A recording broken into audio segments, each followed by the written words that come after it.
All right, Aaron. It's time. It's time for the biggest match of Wednesday for Liverpool. It's Liverpool versus PSV Eindhoven.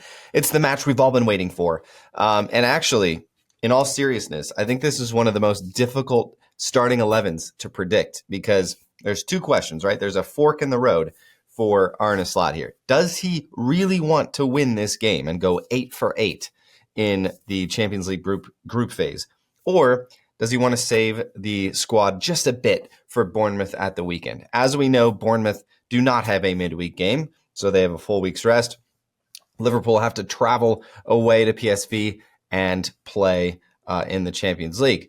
Now, I have a theory here, and I think it is a theory that has some good legs to it, Aaron. I think Arne Slot likes keeping his players in motion. I think he likes keeping the momentum going. I think he likes keeping the cohesiveness in the squad. That's why we have seen very little changes to our kind of core starting 11 throughout the season. But let's dive right in because this is the channel that is all Liverpool all the time. It's all red. Hit that like button and consider subscribing as we continue to cover the best club in the world. Aaron, let's start at the back. By the way, how you feeling, brother, after that weekend? Good, mate, yeah. Do you know what? It was a really good game of football. I thought Liverpool played really good football. It didn't look like they got out of first or second gear. Right. I think if they wanted to turn the heat up and score 6s and 7s, they could have done.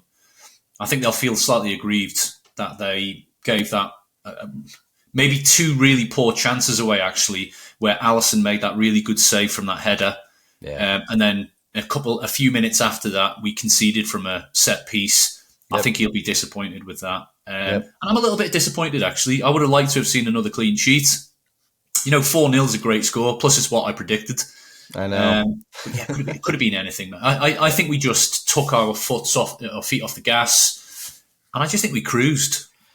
We did. I think the goal was perhaps an individual error by Harvey Elliott, just letting his guy go and run at that back post. I think Slot will obviously see that, and he'll give Harvey a wee bit of a talking to there, huh? The guy's 6'5". Oh, I know. Harvey Elliott's 5'7". Yeah, is it Harvey Elliott's guy? Yeah. A little bit, maybe a poor decision there, but we move on to PSV. Aaron, I think it's going to be Alisson. Yeah, I think Slot goes with Alisson. We have not even seen really a sniff of Kelleher in the Champions League or Premier League since Alisson's been back, so I think he keeps that the same. Again, I think it's for Alisson. I think Slot just wants him to be in there to continue to build cohesiveness, build the new system, and get matches under their legs as kind of a back five. I do think it's Virgil here. I think you gotta play the Dutch captain in his home country out at PSV. And then, Aaron, I'm going to go with Gerald Kwanzaa in this one. I don't see a need to put Konate out there and put him in danger, especially with the knee potentially still having some pain. So I think Konate gets a rest, and I think Kwanzaa gets another chance to show maybe what he has grown into over the course of the last 6 months. I will say PSV can score. They can score goals. I think recent results, they've scored eight goals. It was like 8-0, and then they had a 6-1. Obviously, those are against Dutch teams that are nowhere near the quality of Liverpool, but they've got players who can score. So Liverpool can't expect to just have an easy ride here, but I'd like to see Kwanzaa in there. And then I'm going to go Trent and Tsimikas on the left. How are you feeling about this back five? Yeah, I think Trent needs continuity. I think he needs games. I can maybe see if Kwanzaa and Bradley were in there, would there be the same connection? Kwanzaa's played more games with Trent, and I'm with you. I think Slot wants to win this. 100% wants to win it. I think he wants 8 out of 8, only because now there's a glimmer of hope of Barca winning the group. Yeah. With that sneaky 5-4 win against Benfica.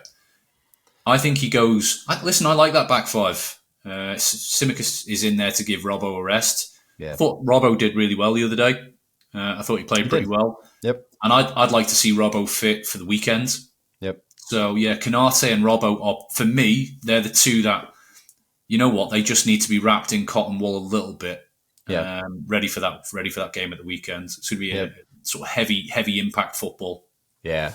Yeah. We're going to need Kanate. I mean, we have to have Kanate for Bournemouth. His style of defending is a perfect fit and a perfect counter against Bournemouth's all-out, heavy metal brutality. Let's move into the midfield. I think it is Gravenberch and McAllister here in the middle of the park. What do you think, Aaron?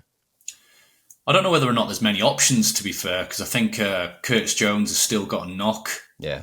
I don't know whether or not you'll see how much Slot wants to really put a stamp on this game as to what midfield he starts. Because if he wants to rest legs, he'd probably strip Gravenberch out there and put Endo in. Yeah. And have McAllister, playing the two of them sitting deep. But I know your next option is going to be Soboslai, and I would agree that if you put two sitters in there, McAllister's going to be the one that's kind of moving the ball, and Endo's just going to be the battering ram that sits in the middle of the park and just brushes up and gives Kwanzaa a hand. Mm-hmm. I go with either, but I can see if his mindset will tell us where he's going to be when the team's released, and if he goes Endo, McAllister, Sobo, it'll tell you that he's wrapping Gravenberch up as well, who has done some real minutes this season already. Yeah, I'm putting Gravenberch in there because Slot just doesn't seem to. I don't want to say he doesn't have the courage, but he has played Gravenberch at every chance that he has, and to his credit, I think Gravenberch is a little bit like Virgil van Dijk, where he's not exerting, massive amounts of effort each game. He plays very controlled. He's very smooth. He's not crashing into tackles.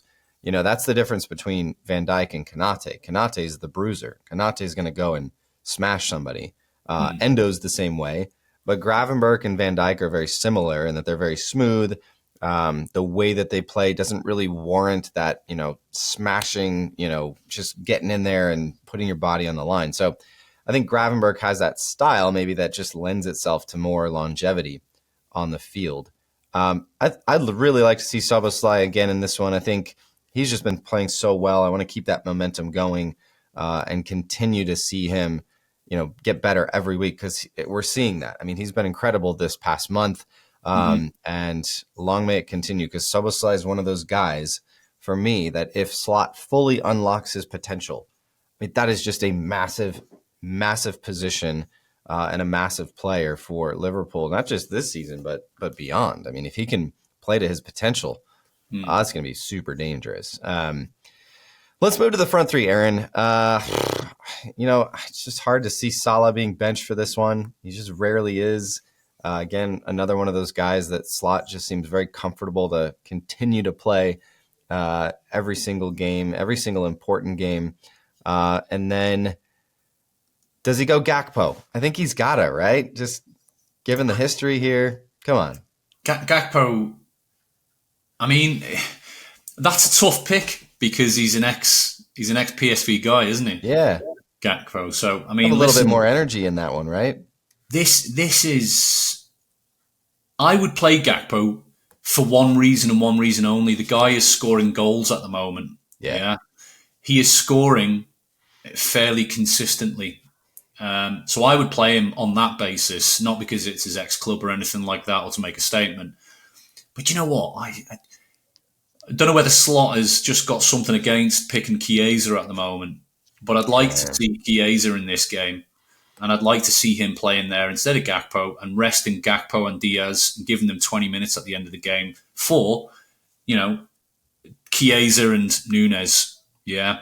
Getting them two on, 20-minute run out, just get a few minutes in their legs. That's what I would like to see, but I don't think he'll do it. I think you're right. I think Gakpo, Salah, and I think he goes with Nunes to give Diaz a bit of a rest because of the tenacity and the intensity that Diaz plays with. Yeah, I agree. And I'd like to see some more of Darwin Núñez and just continue to build. Darwin hasn't scored since the miracle, I'll call it, where he scored 2 in stoppage time to rescue, well, not rescue the season, but to make a big statement and continue, making this run for the Premier League title. I thought he's played well. I think Darwin's played really well since then, but we want to see him to continue to score goals. I just don't think Chiesa is quite ready in Slot's mind to start. But I don't know where that hopefully, perception comes from, though. Sam, I don't know where that perception comes from. When I seen him play for 20 minutes, it's an absolute bundle of energy, and he had more shots on target than any other player on the pitch. I agree. He should be good enough with the amount of exercising that he's been doing in the gym for 60 minutes. Yeah, he's a professional footballer who's played a long career in professional high-level football. In my opinion, the only way you get minutes, the only way you can get match fitness is by playing matches. And 6 minutes at the end of a game, you're never going to get match fit playing 6 minutes. This is a game where Chiesa can come on and go, this is me. This is what I can do, but we'll see. We'll see what Slot does, Sam, because you're right. He could go really, really strong and say, I want the win. I want 8 out of 8. Or he could make 4 or 5 changes and say, I still want to win, but I'm happy with a draw. Yeah, I don't think that, if Barcelona win and we draw or lose, I don't think it really makes a difference in the grand scheme of things. Obviously, we'll see different teams that way, but I think we've got basically home field advantage throughout the group phase, if you will. I think we get the second leg at Anfield for every one of those fixtures or ties as we are first or second. So I think that's kind of the prize of finishing at the top of the group phase table there. But no, I think I'd love to see Chiesa maybe come on in the 60th minute, get Gakpo out of there, get Chiesa in there, see what he can do.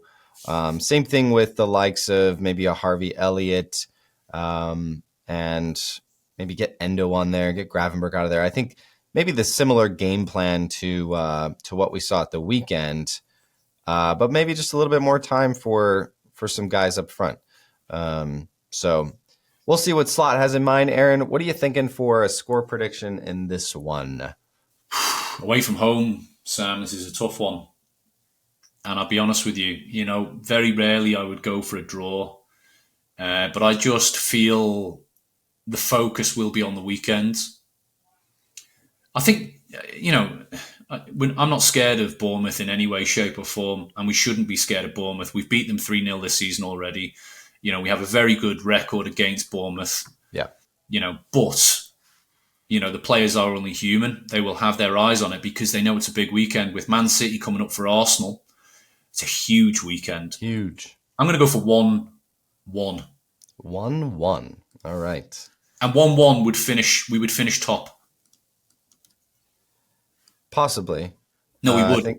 I think Barcelona would. Oh, is it? Yeah, I There's guess 3 that would points be in right. it, Yeah, we just need a draw. Yeah. All right. I think the players will know that as well, Sam, Yeah, true.